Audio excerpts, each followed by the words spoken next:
कुमार सैनी एक बार फिर से आप सभी का स्वागत करता हूं हमारे Deepshikha ITI Bandipur YouTube channel की ओर से। मैं आपको मशीनों में प्रयोग होने वाले नियमों के बारे में बता रहा हूं। मशीनों में प्रयोग होने वाले नियम, मशीनों में प्रयोग होने वाले नियम।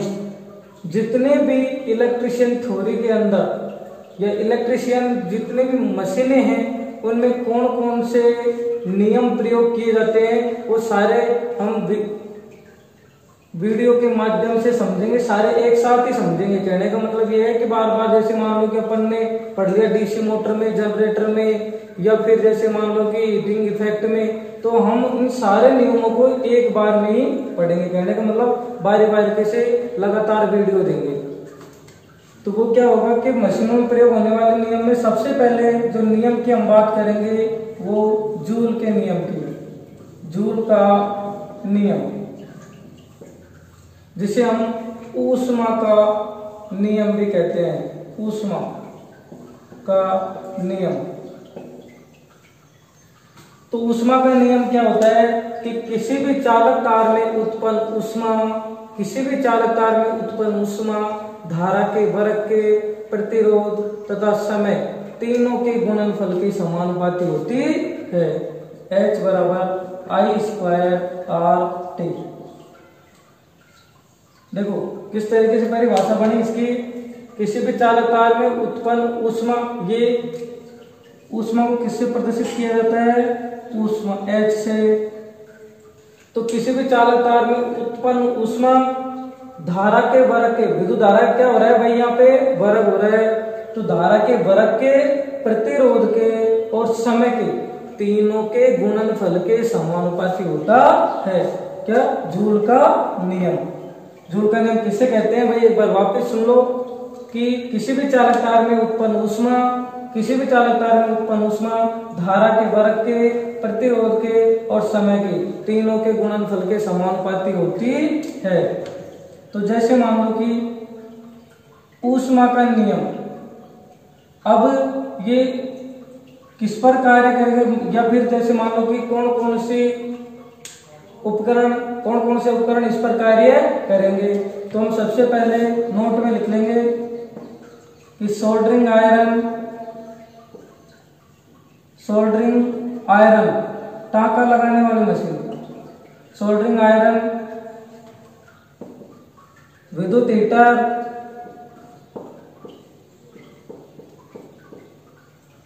टोस्टर, टेस्टर नहीं है, टोस्टर होता है, जो ब्रेड की सिकाई होती है वहां पर काम में लिया जाता है। सोल्डरिंग आयरन, विद्युत हीटर, सोल्डरिंग आयरन, विद्युत हीटर, टोस्टर, प्रेस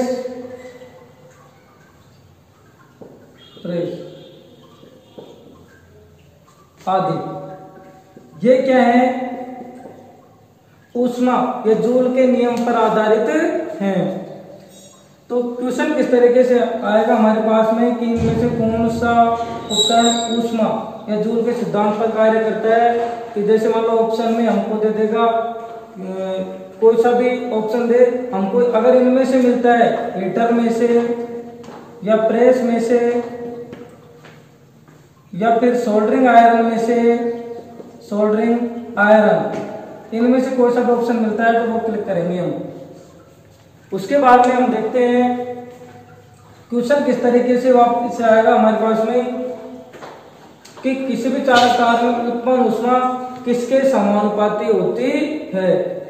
तो ए में आएगा धारा के वर्ग के, बी में आएगा प्रतिरोध के, सी में आएगा समय की। भाई H का मतलब तो होता है ऊष्मा,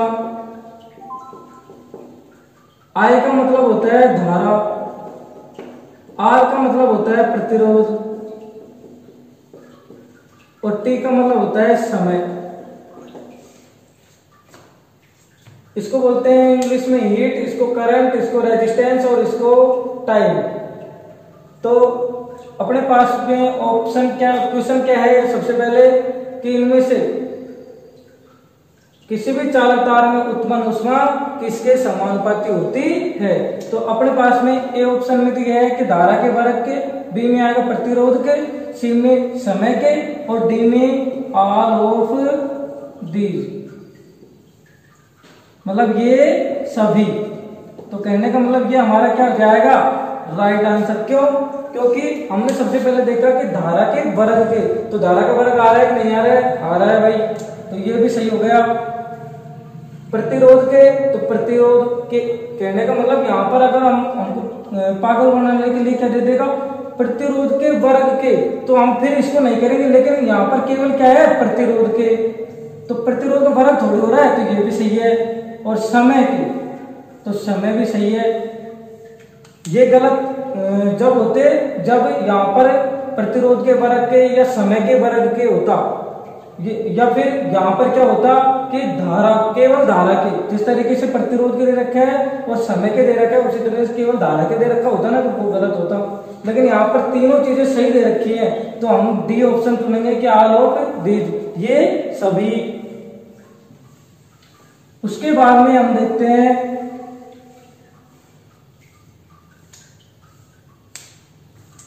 ये जो नियम है एसी और डीसी दोनों पर कार्य करता है। नोट लगा के लिखना है हमको कि क्वेश्चन किस तरीके से आएगा, जूल का नियम या ऊष्मा का नियम कौन सी विद्युत धारा पर कार्य करता है। तो हम लिखेंगे ए में तो आएगा, जैसे मान लो कि एसी, बी में आएगा डीसी, सी में आएगा दोनों और डी में नो। तो हमको क्या करना है एसी और डीसी दोनों।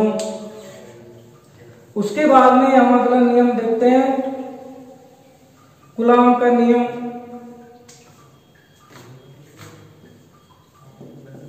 कूलॉम का नियम,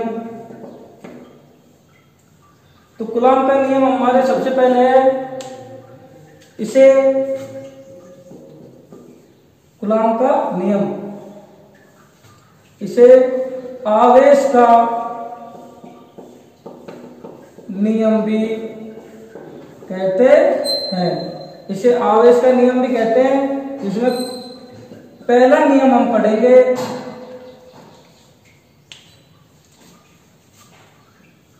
इस नियम के अनुसार, पहले नियम है, इस नियम के अनुसार दो समान आवेशों के मध्य, दो समान आवेशों के मध्य प्रतिकर्षण व असमान आवेशों के मध्य, असमान आवेशों के मध्य आकर्षण बल कार्य करता है, बल कार्य करता है। तो हम ये देखेंगे कि इस नियम के अनुसार दो समान आवेशों के मध्य प्रतिकर्षण बल कार्य करता है, वह असमान आवेशों के मध्य आकर्षण बल कार्य करता है। कूलॉम का प्रथम नियम है हमारे पास में, जिसे हम आवेश का नियम भी कहते हैं। उसके बाद में हम देखते हैं कि हमारे पास में दूसरा नियम क्या है।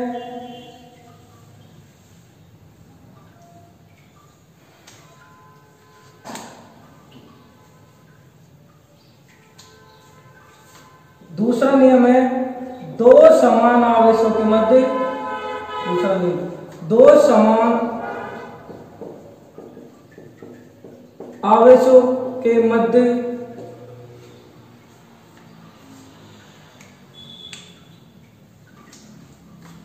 दो समान आवेशों के मध्य लगने वाला बल दोनों आवेशों के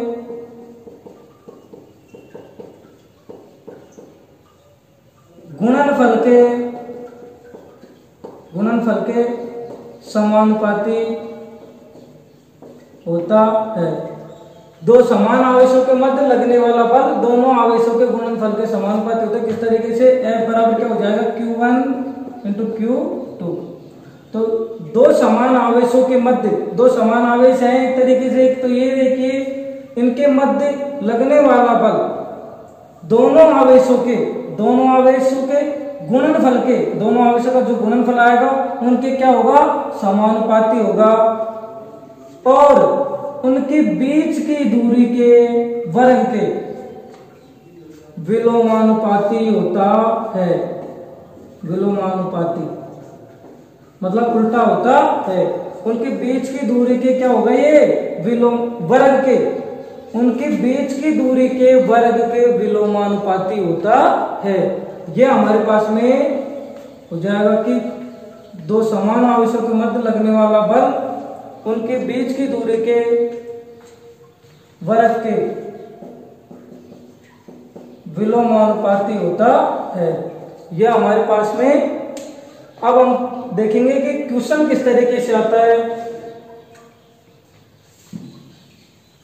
आवेश का नियम गुरुत्वाकर्षण या गुरुत्वीय सिद्धांत पर कार्य करता है। क्वेश्चन आया हमारे पास में कि आवेश का नियम किस पर कार्य करता है। आवेश का नियम किस पर कार्य करता है, किस पर कार्य करता है। तो गुरुत्वाकर्षण सिद्धांत या गुरुत्वीय सिद्धांत पर कार्य करता है। अब क्वेश्चन देखते हैं।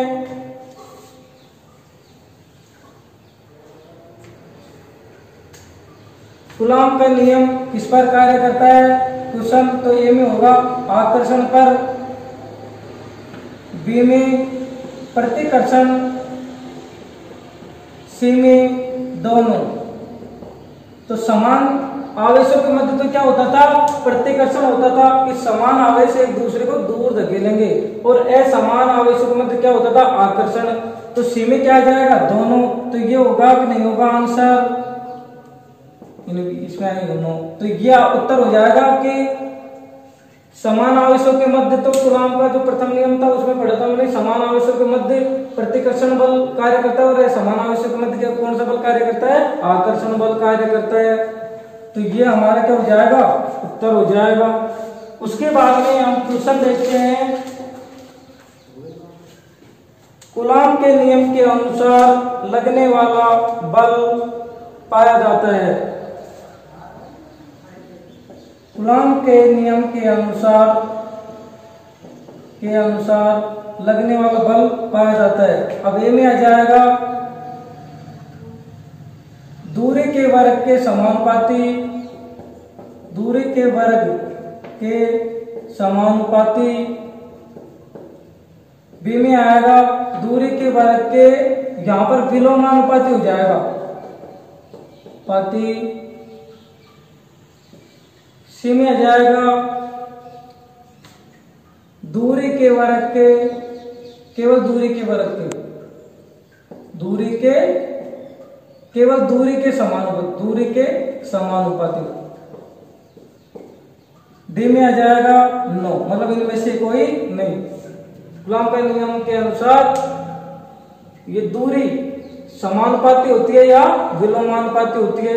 तो अपन ने पढ़ा था दो समान आवेशों के मध्य जो गुणनफल होगा उसके तो ये क्या होगा, आवेशों के तो ये समानुपाती होगा, और इनके बीच की दूरी के वर्ग क्या होगा भाई, ये विलोमानुपाती होगा।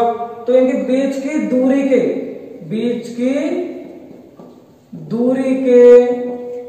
वर्ग के विलोमानुपाती। तो ये क्या हो जाएगा, हमारा उत्तर हो जाएगा। उसके बाद में अगला क्वेश्चन देखते हैं हम। अगला क्वेश्चन है हमारा, कूलॉम के नियम के अनुसार यदि दूरी दुगनी बढ़ाई जाती है,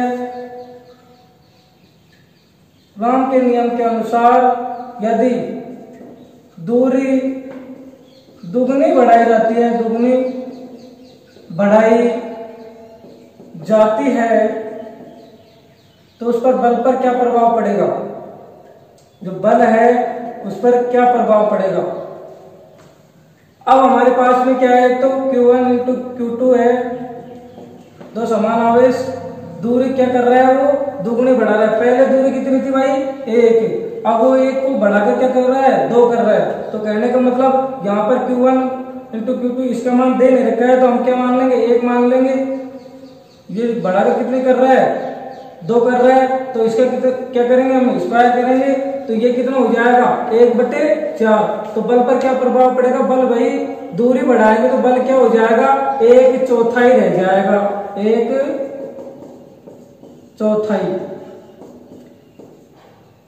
रह जाएगा।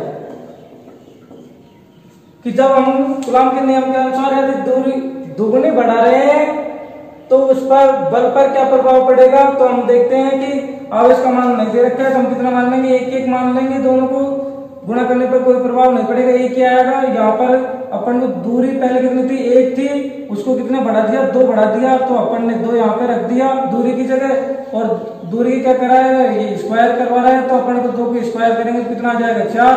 तो 1/4 मतलब 1/4 रह जाएगी दूरी। अब मान लो कि ऐसे कह दे कि दूरी को बढ़ाने के बजाय ये क्या कर रहा है, आधी कर दे, तो आधी कर दे तो बल पर क्या प्रभाव पड़ेगा, Q1 इंटू Q2 बटे d स्क्वायर हो जाएगा हमारे पास में। आवेश का मान F बराबर, यही तो होता है कूलॉम के दूसरे नियम के अनुसार। तो यहाँ पर क्या हो जाएगा, 1 गुना 1, तो कहने का मतलब दूरी क्या कर रहा है, वो आधी कर रहा है। अब की बार दुगुनी नहीं कर रहा है वो, तो वो क्या कर रहा है, वो आधी कर रहा है क्वेश्चन में। कि कूलॉम के अनुसार, नियम के अनुसार दूरी आधी कर दी जाए तो बल पर क्या प्रभाव पड़ेगा। आधी कर रहा है तो दूरी पहले कितनी थी, 1 थी भाई, 1 से बढ़कर ही तो अपन ने दुगुनी की थी। तो अब क्या कर रहे हैं, अब कितनी है दूरी, आधी कर रहा है वो, तो पहले थी कितनी, 1, और 1 से अपन को आधी कर रहा है, तो कहने का मतलब ये क्या हो जाएगा, 1/2। तो 1/2 का मतलब क्या हो जाएगा भाई, इसका स्क्वायर करेंगे तो ये क्या हो जाएगा, 1/4। तो पहली और तीसरी संख्या क्या होती है, आपस में गुणा होती है, और दूसरी और चौथी संख्या गुणा होती है। तो यहाँ पर क्या मान लेंगे, 1 मान लेंगे हम। तो कहने का मतलब पहली और तीसरी संख्या आपस में गुणा होगी तो 4 बदल जाएगा ऊपर, तो 4 से जब 1 गुणा होगा तो 4 ही आएंगे, तो बल बढ़कर कितना हो जाएगा, 4 गुना हो जाएगा भाई। दूरी घटाकर अपन ने क्या की भाई, आधी की, तो बल क्या हो जाएगा, 4 गुना बढ़ जाएगा। धन्यवाद, आज के लिए बस इतना ही। आगे कल हम टॉपिक पढ़ेंगे किरचॉफ के नियम के बारे में।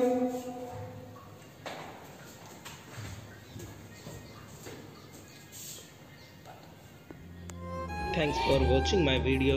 Drop a like, leave a comment, and don't forget to subscribe to my channel Deepsika Private ITI Gandhikoi.